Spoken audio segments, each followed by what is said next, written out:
Taylor Casada, and I teach second grade at Molalla Elementary. My name is Breck Lindauer. I'm the student success coach at Molalla Elementary School. My name is Tim Christopher. I teach social studies here at Molalla River Middle School, both 7th and 8th grade. I really like the interactiveness of defined learning.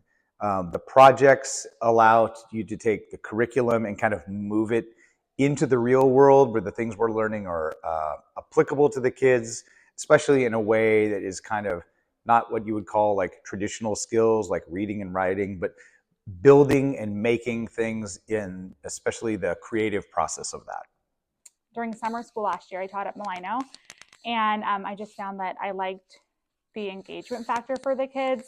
They were really excited because they were able to draw pictures or make models and use their hands, and it was like a way to trick them into doing things that they wouldn't want to do otherwise.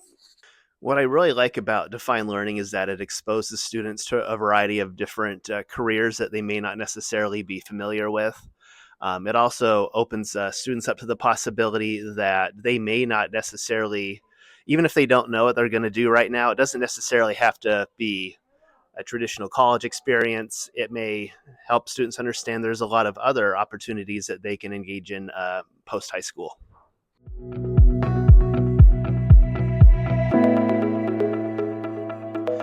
So on a day-to-day basis in my role as a student success coach, I do a lot in supporting teachers as they implement defined learning into their classrooms.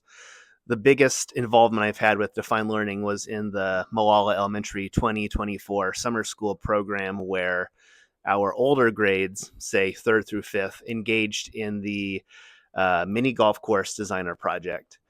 The teachers gave students an overview of the mathematical and STEM principles for the project. There was a great deal of writing involved, so students were writing about their thinking. Students were engaged in the engineering process, plan, design, evaluate, revise, that type of thing. And at the end of summer school, we invited all of our K through 5th grade students down to the gym. We had some putters and golf balls, and everyone got a chance to play the entire course. And it was a lot of fun for the students to really see how others were enjoying and appreciating the hard work that they had put together. And I had a lot of students come to me saying that they really enjoyed the science behind it. Maybe it was kids who didn't feel like they were really scientifically inclined before, but they kind of saw math and science through a different lens than beforehand. I really we did a zookeeping one, which I thought was fun. And I had the kids get on like the kids art hub, and we looked up different kind of animals. So they got to pick like their favorite zoo animal and work in a group. So they practiced like drawing the pictures, and then they were able to work. It was like odd and even numbers. I thought that one was fun. And then we made like model cars last summer. That was over the summer, but that was fun with clay. Then the kids could take home their projects. Yeah, so they've really seemed to enjoy it. The one in particular was the political podcast, which takes kind of American Revolution and the founding and moves it into kind of like journalism and communications and like television arts and those kinds of things, which allows them to kind of go through the time machine and interview founding fathers. I've had students buy George Washington costumes off of Amazon and dress up. They do video editing, sound effects, lots of screaming eagle sounds when it comes to George Washington. It is a lot of fun. And then we watch them in class. We all have a great time. It's a lot of fun. Great. It's both a creative outlet and a kind of a community building thing because everyone's nervous and then everyone comes up with a great video. Yeah.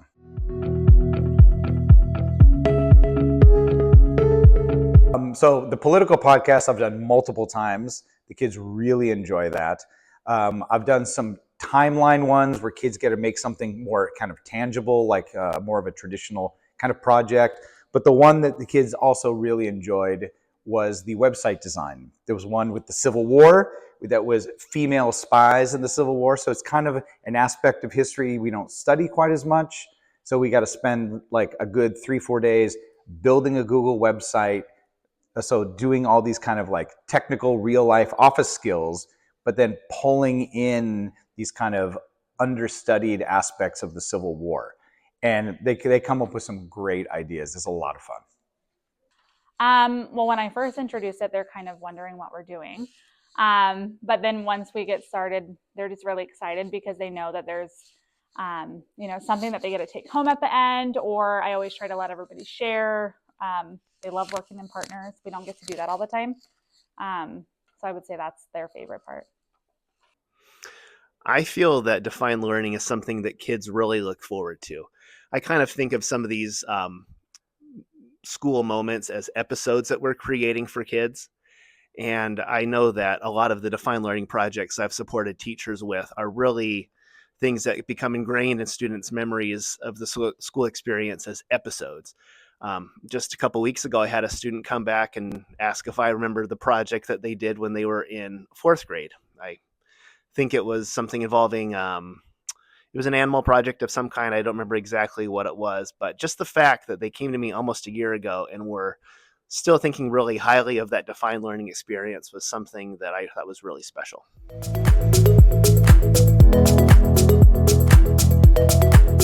I feel like we've done like check-ins during our PLC time that have been helpful, and just working together as like a grade level team to decide some projects that we wanted to work on over the year.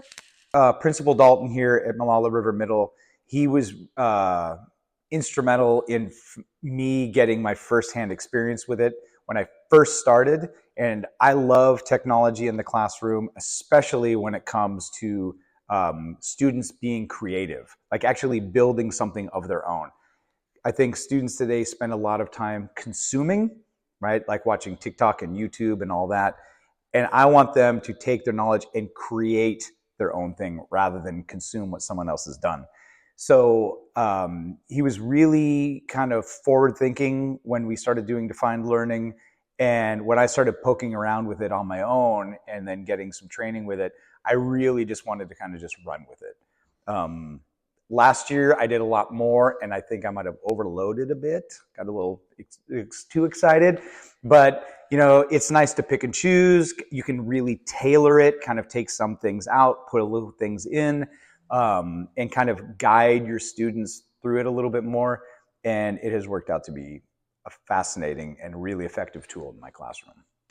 So prior to the beginning of the 23-24 school year, we had a couple of defined learning representatives come out to the district and work with a cohort of teachers who are going to be the teacher leaders for defined learning. And those trainers gave everyone a full overview of the platform and kind of equipped the whole group to kind of be the teacher trainers. And with those tools, we were able to go back to our buildings. We did some of the defined learning activities as a whole staff. For example, last year we did the backpack designer as one of our staff meetings here at Molalla Elementary. And being able to do that really helped teachers understand defined learning from a student's perspective, and that made them more ready to tackle a variety of defined learning projects on their own. On and off, we've had some check-ins with the defined learning team. We've Zoomed with them a couple of times to learn about updates to the platform. We had another training during the in-service week last year where some more of their folks came out and kind of did some additional training for the teacher leaders. And I really appreciate having the chance to work side by side with them because they're really committed to creating a positive learning experience for students. It's not just here in the building. They're really invested as well.